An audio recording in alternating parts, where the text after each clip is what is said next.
नटे साहेब या, वीरेंद्र पंडित या.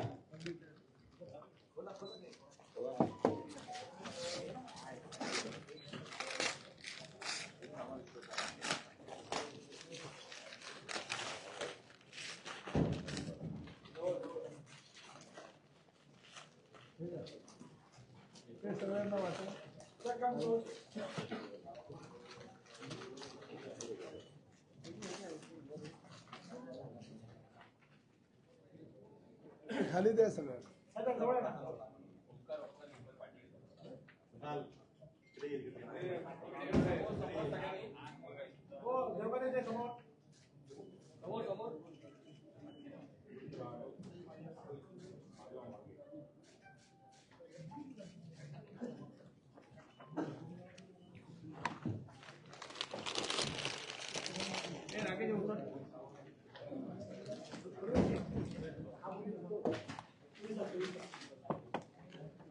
पुढे करू असा डाऊन मग बाकीचे दिसणार नाही.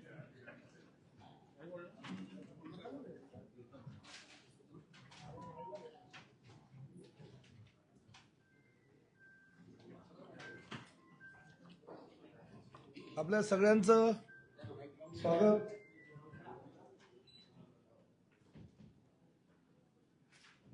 ओळा माजिवडा विधानसभा मतदारसंघातील विकास कामांचा आढावा आपल्यासमोर मांडण्यासाठी आणि प्रामुख्यानं मुख्यमंत्री म्हणून एकनाथ शिंदे साहेब ज्यावेळेस राज्याची धुरा सांभाळत होते त्यावेळेस त्यांनी ओळा माजिवडा विधानसभा मतदारसंघासाठी फार मोठ्या प्रमाणात विकास निधी दिला आणि त्यामुळे ह्या मतदारसंघाचा फार मोठ्या प्रमाणात विकास झाला आणि त्या विकासाच्या जोरावर आम्ही पूर्ण ठाणे महापालिका हद्दीमध्ये तर मते मागणारच आहोत, परंतु एकनाथ शिंदे साहेबांचे धन्यवाद यासाठी आम्ही देणार आहोत की फार मोठ्या प्रमाणात वाढत चाललेला हा मतदारसंघ नवीन ठाण्याच्या धर्तीवर घोडबंदरचं विस्तारीकरण होत असताना या भागामध्ये फार मोठ्या प्रमाणात विकास निधी लागणार होता.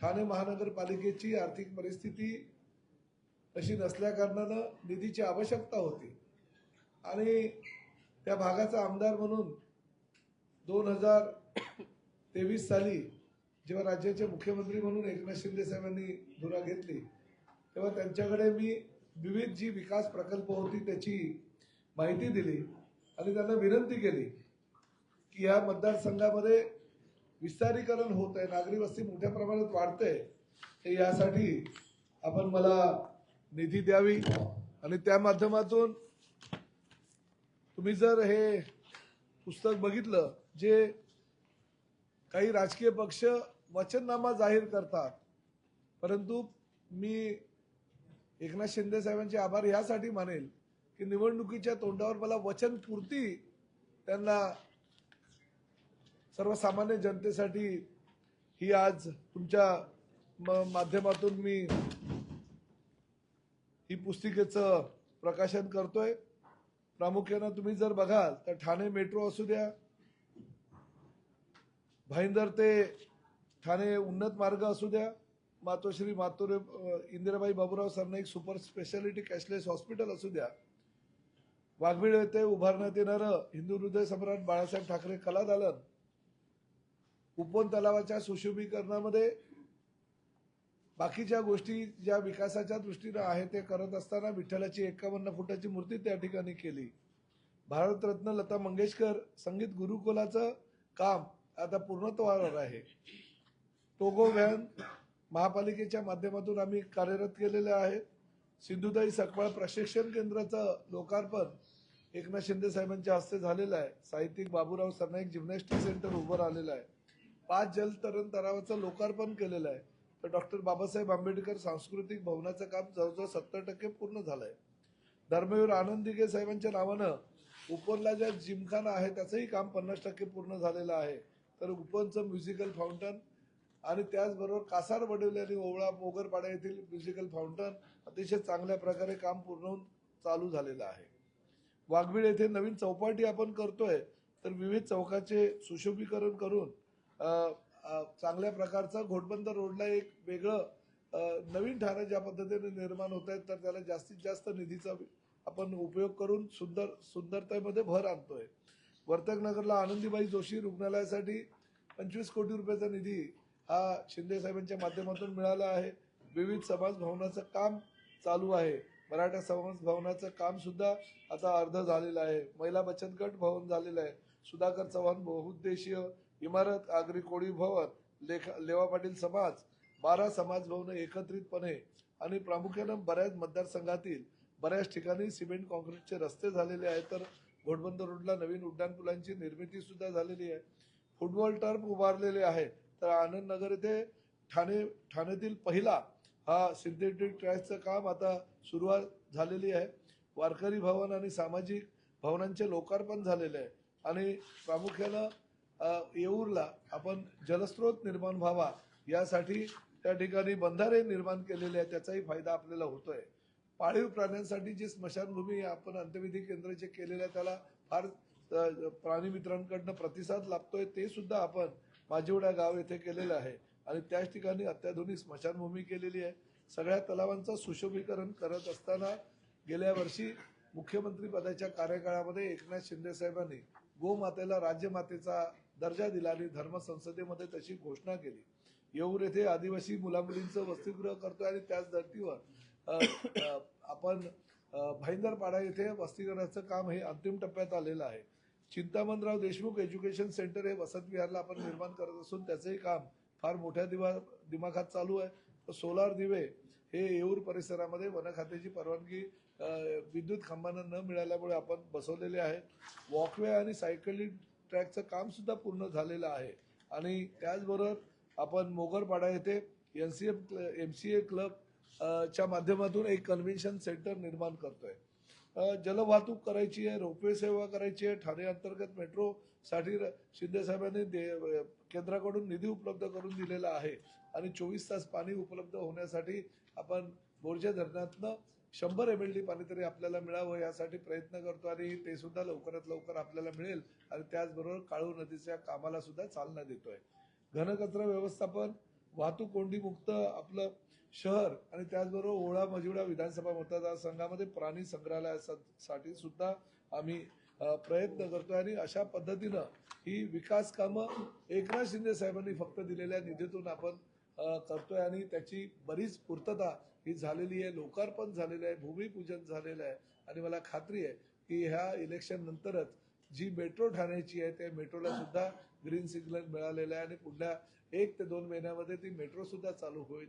इलेक्शनच्या आचारसंहितेमुळे ते काही आपल्याला करता आलं नाही, परंतु ह्या शहराचा विकास करत असताना प्रामुख्यानं आपल्याला कल्पना आहे की विधानसभेचा सदस्य म्हणून मी पाठपुरावा जरी केला असेल तरी राज्य शासनाकडून मिळालेल्या सगळ्या निधीमुळे ही सगळी विकास कामं होऊ शकली आणि भविष्यामध्ये सुद्धा ही विकास कामं कशी लवकरात लवकर पूर्ण होईल यासाठी आम्ही प्रयत्न करतोय. प्रामुख्यानं ओळा माजिवडा विधानसभा मतदारसंघातून शिवसेनेचे 2 उमेदवार जे आहेत ते बिनविरोध निवडून आलेले आहेत. शीतल धमाले आणि त्याचबरोबर आमची चव्हाणताई ह्या सुद्धा 2 उमेदवार निवडून आलेले आहेत. त्यांचं मी अभिनंदन करतो. पण उर्वरित उमेदवारांना सुद्धा आम्हाला खात्री आहे की समोरच्या सर्वांचं डिपॉझिट जप्त करून आमचे सर्व शिवसेना भाजपचे उमेदवार निवडून येतील.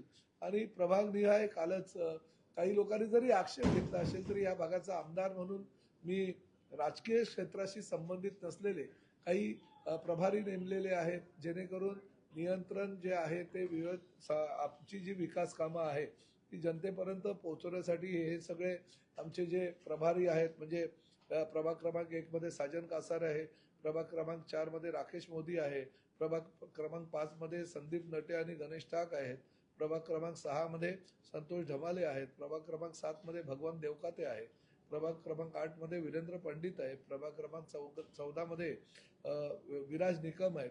आणि ह्या सगळ्या पार्श्वभूमीवर पूर्वेश सरनाईक ह्या 146 मतदारसंघातील आपले शिवसेना भाजपचे सर्वच्या सर्व उमेदवार कसे निवडून येतील आणि जास्तीत जास्त मताधिक्यानं निवडून येतील यासाठी प्रयत्न करतायत. त्यामुळे मला खात्री आहे की माझ्या मतदारसंघामध्ये शिवसेना आणि भारतीय जनता पक्ष युतीचे सर्वच्या सर्व उमेदवार बहुमताने निवडून आलेले आपल्याला 16 तारखेच्या रिझल्टवरनं दिसतील.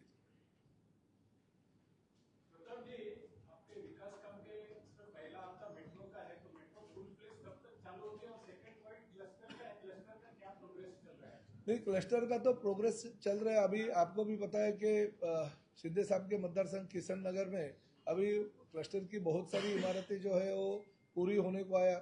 मेरे विधानसभा क्षेत्र में लोकमान्य नगर में हम क्लस्टर में लिया, मगर उसमें भी अभी सब सर्वेक्षण का काम चालू है. लोक प्रतिनिधि नहीं होने की वजह से थोड़ा सा लोकमान्य नगर का क्लस्टर का जो डेवलपमेंट है वो थोड़ा स्लो हो गया था. अगर ये इलेक्शन होते ही हमारे सभी लोक प्रतिनिधि काम पे लग जाएंगे और क्लस्टर का प्रोजेक्ट जो है जैसे किशन नगर में फास्ट चल रहा है उसी तरह से लोकमान्य नगर में भी आगे आएगा.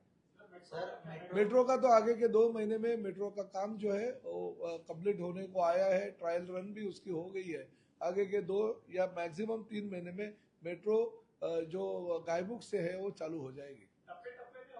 नहीं, टप्पे टप्पे पे.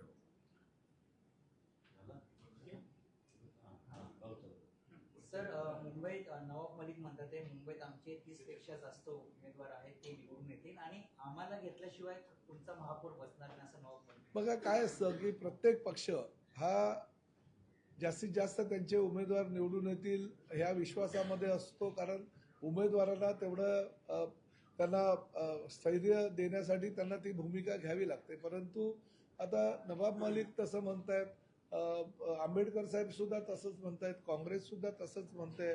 प्रत्येक पक्षाला असं वाटत असतं की आपला उमेदवारच सगळ्यात जास्त मतानं आपल्या आपल्या परिसरातून निवडून येईल. परंतु मला एक गोष्ट ह्या ठिकाणी आपल्याला सांगावीशी वाटते की आदरणीय देवेंद्रजी मुख्यमंत्री पदाच्या कार्यकाळामध्ये आणि आदरणीय एकनाथ शिंदे साहेबांच्या मुख्यमंत्री पदाच्या कार्यकाळामध्ये आणि आता उपमुख्यमंत्री म्हणून ते करत असलेल्या कामामुळे एवढी विकास कामं ह्या मुंबईमध्ये झालेली आहे, ठाण्यामध्ये झालेली आहे.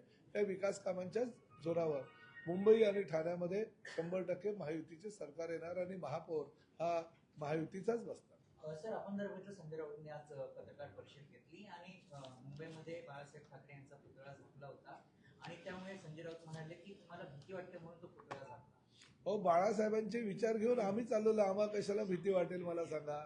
तुम्ही तर बाळासाहेब ठाकरे यांच्या विचाराला मूठ माती दिलेली आहे, कारण बाळासाहेबांचे हिंदुत्वाचे विचार घेऊन आम्ही पुढे चाललो आहे आणि तुम्ही मात्र हिरवी शाल पांघरून निवडणुकीच्या रिंगणामध्ये आतापर्यंत उभे होतात आणि त्या हिरवी शालीचा काही परिणाम आता होत नाही. म्हणून तुमच्या भावाला ज्याला 20 वर्ष तुम्ही बाहेर ठेवलं होतं त्याला आता मातोश्रीचे आणि सेना भवनाचे दरवाजे उघडे करून त्याच्यासोबत तुम्ही लढताय. काही ठिकाणी त्यांच्या उमेदवाराच्या समोर सुद्धा तुम्ही उमेदवार दिलेला आहे. त्यामुळे तुम्हाला बाळासाहेबांचं नाव घ्यायचा नैतिक अधिकार उरलेला नाही.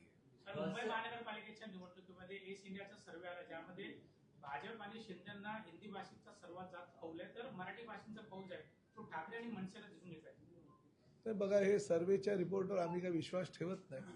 आम्ही महायुतीचे उमेदवार म्हणून सगळ्यांना रिंगणात उतरवलं आहे आणि आम्हाला खात्री आहे की 150 पेक्षा जास्त जागा ह्या शिवसेना भाजप युतीच्या येईल आणि हिंदुत्व विचाराचा मराठी महापौर हा मुंबई महापालिकेवर बसेल याची आम्हाला खात्री आहे. सर, मनसे नेते अविनाश जाधव यांनी एक गंभीर आरोप केलाय, तो म्हणजे आमचे जे उमेदवार आहेत ते उपमुख्यमंत्री एकनाथ शिंदे यांच्या निवासस्थानी नेले जातात पोलीस अधिकाऱ्यांकडून आणि त्यानंतर जे उमेदवार आहेत त्यांचा अर्ज लगेच मागे होतो. मला एक गोष्ट सांगा,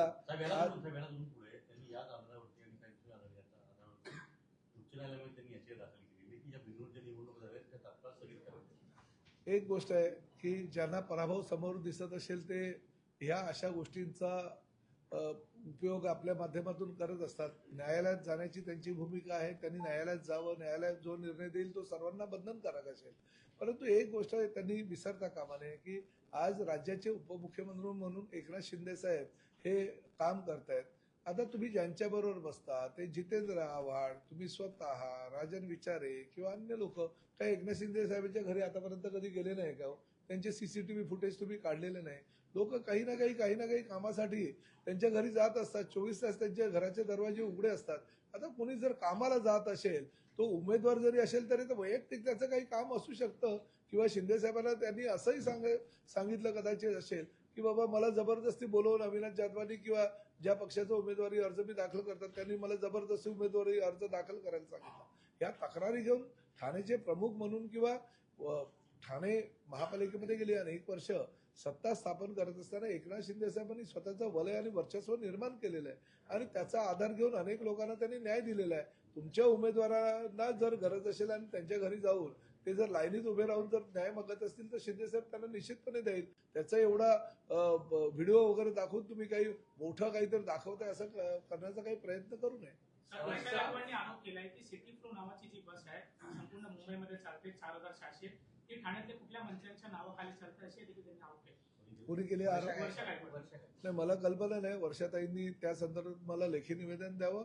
राज्यामध्ये रॅपिडो असू द्या, ओला असू द्या, उबेर असू द्या, सिटी फ्लू असू द्या किंवा कुठल्याही गाड्या असू द्या, अशा जर काही अनधिकृतपणे चालणाऱ्या बसेस असेल, टॅक्सी असेल, रिक्षा असेल, बाईक असेल, त्यांच्यावर कारवाई केली जाईल.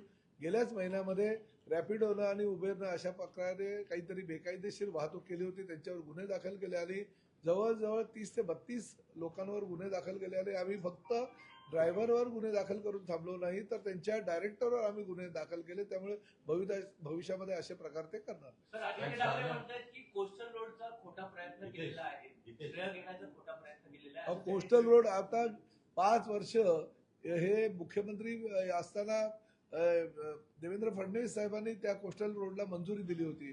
त्या कोस्टल रोडच्या परवानग्या सेंट्रलकडनं घेण्यासाठी त्यांनी म्हणजे एवढा प्रयत्न केला जेवढा प्रयत्न राज्यातल्या कुठल्याही मुख्यमंत्र्यांनी केला नाही आणि त्यांच्याच कार्यकाळामध्ये कोस्टल रोड चालू झाल्या. सर्व परवानग्या त्यांनी केंद्राकडनं घेतल्या.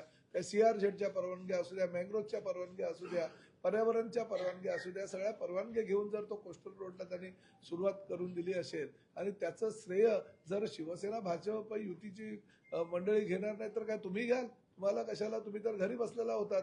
ऑनलाईन सगळे प्रकार तुम्ही करत होतात, जे नको ते. त्यामुळे मला असं वाटतं की विकासाचं श्रेय घेण्याचा अधिकार हा महायुतीला आहे आणि देवेंद्रजी आणि आदरणीय एकनाथ शिंदे साहेब हा विकासाचं श्रेय घेत असतील आणि त्या माध्यमातून लोकांना जर मतं मागत असतील तर चुकीचं काय आहे? शरद बाळासाहेब ठाकरे यांचा आपके विधानसभा क्षेत्र के अंतर्गत वार्डों में बगावत हुई। उदाहरण के तौर पे वार्ड क्रमांक प्रभाग क्रमांक 4 में कार्याध्यक्ष पूर्वेश सरनाईक जी हैं, तो युवा सेना के कार्यकर्ता हैं, वो बगावत करके चुनाव लड़ रहे हैं, तो इसका क्या असर पड़ेगा? नहीं, बगावत का परिणाम तो कुछ होने वाला नहीं है. जो भी बगावत करने वाले लोग हैं उनको एकनाथ शिंदे साहब ने और हमने सूचना दी है कि आप फॉर्म विड्रॉ करो. उन्होंने फॉर्म विड्रॉ किया नहीं, मगर हमारी ये भी कोशिश चालू है कि जो भी बगावत करने वाले लोग हैं उन्होंने जो है अपना भले अभी पर्ची जो है वो भरी है, मगर शिवसेना भाजपा युति के उम्मीदवार जो है उनको समर्थन देना चाहिए. वो अगर ऐसे ही काम करेंगे तो जो बगावत मेरे ही मतदार संघ में नहीं बल्कि ठाणे में जो अगर उम्मीदवार बगावत के माध्यम से अगर इलेक्शन के लिए खड़ा हो रहा है तो उनके ऊपर कड़ी कार्रवाई की जाएगी. साहेब, एक परिवहन विभागाचा प्रश्न झालेला आहे. जालन्यामध्ये एक फेक लर्निंग लायसन्सची वेबसाईट ओपन झालेली आहे. 80 रुपयामध्ये RC बुक, 7 रुपयामध्ये लायसन्स आणि याचे कनेक्शन काश्मीरच्या कुपवाडामध्ये दशवायांशी निघाले. तिथून देखील एका अटक केली. बिहारमधून उत्तर प्रदेशमध्ये अटक केलेली आहे. हे जवळपास अशा 5 ते 6 लिंक्स याच्यावरती हे अशा पद्धतीनं लायसन्स बोगस बनवून दिले जायचे. कोणती उपस्थिती नाही, कोणती टेस्ट नाही. ही वस्तुस्थिती आहे. एक प्रकारे दहशतवादाचा धोका यामध्ये निर्माण नाही, ही वस्तुस्थिती आहे की जालन्यामध्ये काही बिहारमधनं खोटी आणि चुकीच्या पद्धतीने वेबसाईट निर्माण करून लर्निंग लायसन्स जे आहे ते बोगस देण्यात आलं. अवघ्या 70 रुपयामध्ये वगैरे ते बोगस लर्निंग लायसन्स देण्यात आलं होतं आणि ती माहिती RTOच्या अधिकाऱ्यांना कळताच ताबडतोब आमच्या अधिकाऱ्यांनी कारवाई केली आणि त्यामध्ये FIR दाखल केलेला आहे. आता FIR दाखल केल्यानंतर पोलीस त्याची चौकशी करतील आणि जे दोषी आहे त्यांना अटक तर करतीलच, परंतु त्यामध्ये दहशतवादी कृत्य करणारे काही मंडळी जर असेल तर त्यांच्यावर निश्चितपणे कठोर कारवाई केली जाईल आणि अशा प्रकारचा जो सायबर क्राईमच्या माध्यमातून चुकीच्या पद्धतीनं सर्वसामान्यांना फसवण्याची प्रक्रिया जर ती कोणी करत असेल तर त्यांच्यावर कठोर कारवाई केली जाईल आणि कायदेशीर प्रक्रिया ही चालू आहे. RTO डिपार्टमेंट ही घटना जी आहे अतिशय गंभीरतेनं आमच्या डिपार्टमेंटने ही घेतलेली आहे. पण साहेब, याच्यामध्ये काही परिवहन विभागाकडून काही केलं नाही, कारण का नाही, FIR दाखल केलेले, आता पुढची कारवाई पोलीस करतील. कारवाई तर नाही म्हणते. या ऑनलाईन वेबसाईट जी आहेत तिथून लायसन्स काढले जातात, लोक सर्रास त्यामध्ये फसली जातात.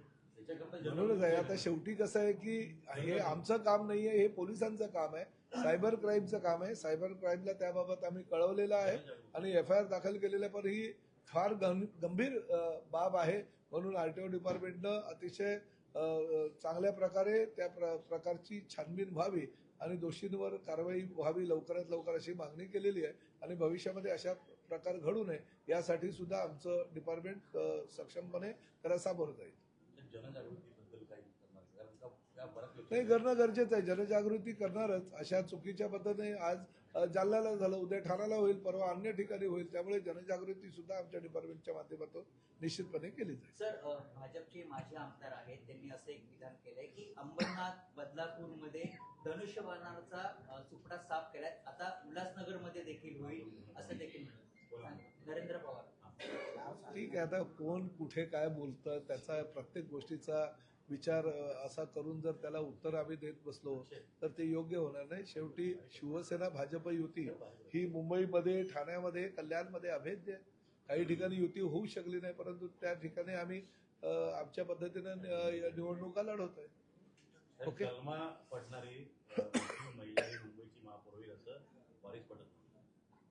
अरे, एक महापौर होण्यासाठी किंवा महापौर पदाची स्वप्न बघत असताना आपले तेवढे उमेदवार 227 पैकी किमान 115 त्यांचे निवडून येणं गरजेचं आहे. त्यांचा एक उमेदवार निवडून येणार नाही आणि महापौर पदाची स्वप्न बघणार तर त्यांच्या प्रश्नांना उत्तर न दिलेलं बरं.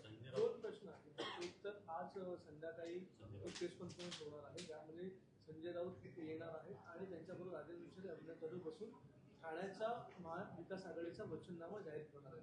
काय वाटतं या वचननाम्याकडून कशी काय अपेक्षा आहे? अहो, वचननामा म्हणजे काही असेल आम्ही ठेवलंच नाहीये ना. काही विरोधकांना भविष्यामध्ये काही योजना ज्या आहेत त्या सगळ्या योजना एकनाथ शिंदे साहेबांनी प्रत्यक्षात उतरवल्या आहे. माझ्या मतदारसंघात मी प्रत्यक्षात उतरवलंय. परंतु पुढल्या 25 ते 30 वर्षाचं ठाणं कसं असेल आणि त्या ठाण्याच्या काय काय गरजा आहे त्या माध्यमातून एक इन्फ्रास्ट्रक्चर कसं डेव्हलप करता येईल अशा पद्धतीनं सगळ्या सुविधायुक्त ठाणं निर्माण करण्याचा शिंदे साहेबांचा प्रयत्न आहे आणि त्या माध्यमातून त्यांनी तशी तयारी सुद्धा केलेली आहे. तसे प्रकल्प सुद्धा राबवले.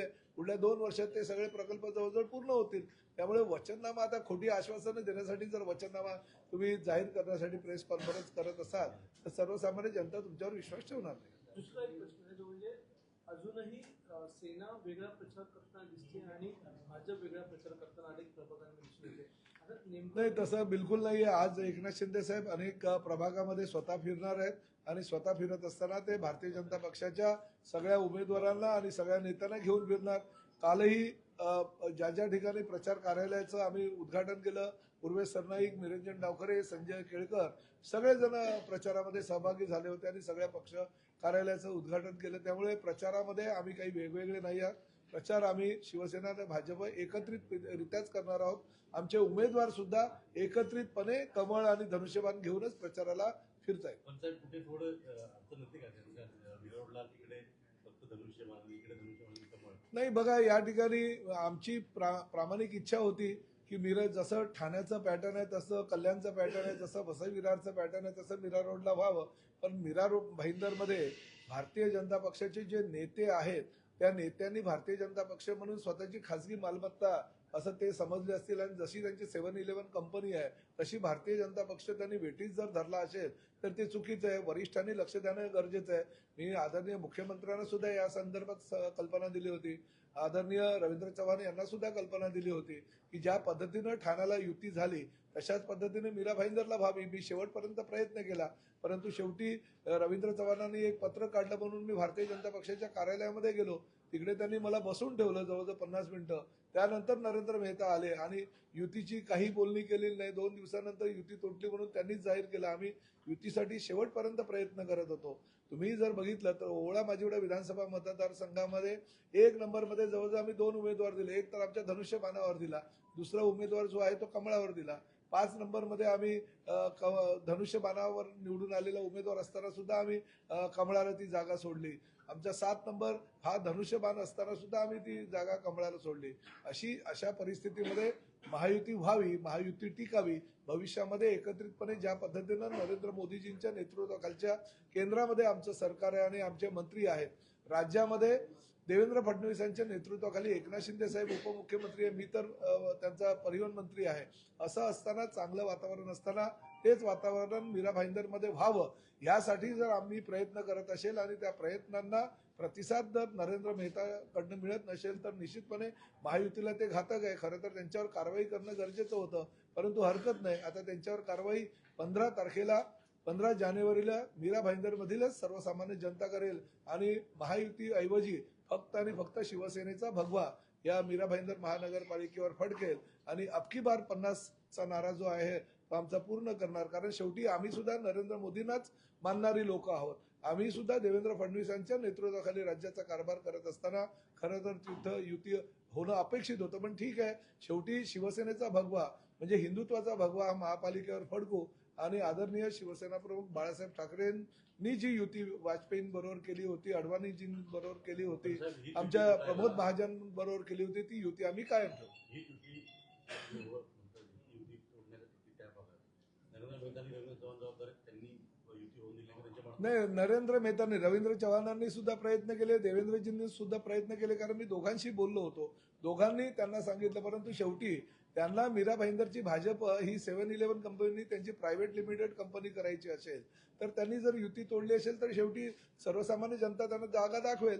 2009 मध्ये त्यांना लोकांनी घरी बसवलं होतं, 2014 मध्ये, 2019 मध्ये. तशाच पद्धतीनं 2026 मध्ये सुद्धा लोक त्यांच्या लोकांना घरी बसवेल आणि शिवसेनेचा महापौर त्या ठिकाणी विराजमान होईल. पण नरेंद्र मेहता म्हणतात ते काँग्रेसची छुपी युती आहे. आमच्यावर, आम्ही तर काँग्रेस बरोबर 5 ठिकाणी लढतोय.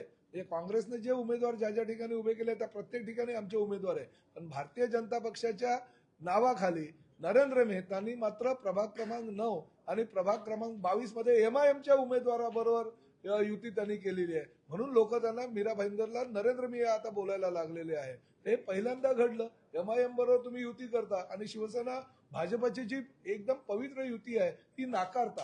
म्हणजे भारतीय जनता पक्षाच्या येणाऱ्या सत्तेसाठी तुम्ही शिवसेनाला मित्रपक्षाला सोडून दिलं, परंतु त्या ठिकाणी MIMला जवळ केलं, हे दुर्दैव आहे. पण भाईजान उल्लेख केला त्यांनी आपल्याला. बजरंगी भाईजान आहेच ना मी. मीरा भाईंदरचा बजरंगी भाईजान आहे आणि मीरा भाईंदरला या बजरंगी भाईजान जो आहे ना तो हनुमानाचा भक्त आहे, निस्सिम भक्त.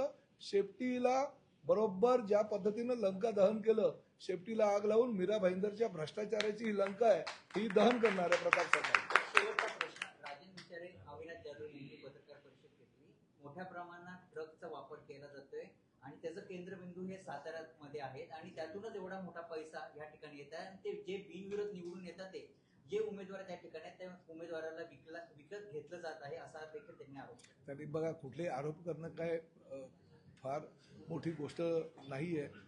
परंतु राजन विचारेंनी एक गोष्ट या ठिकाणी दाखवावं आणि आमच्या नरेश म्हस्केंनी त्यांना आव्हान सुद्धा केलं होतं की लोकसभेला आम्ही त्यांची जागा त्यांना दाखवली, विधानसभेला त्यांची जागा आम्ही त्यांना दाखवली आणि ठाणे महापालिकेच्या निवडणुकीमध्ये सुद्धा मी असं कोणाचं नाव घेणार नाही, परंतु पराभूत केलं लोकसभेला, पराभूत केलं विधानसभेला आणि महापालिकेमध्ये सुद्धा त्यांच्या घरच्या उमेदवाराला शिवसेना पराभूत करेल. शिवसेना भाजपची युतीचीच त्या ठिकाणी उमेदवार निवडून येईल याची आम्हाला खात्री आहे. धन्यवाद.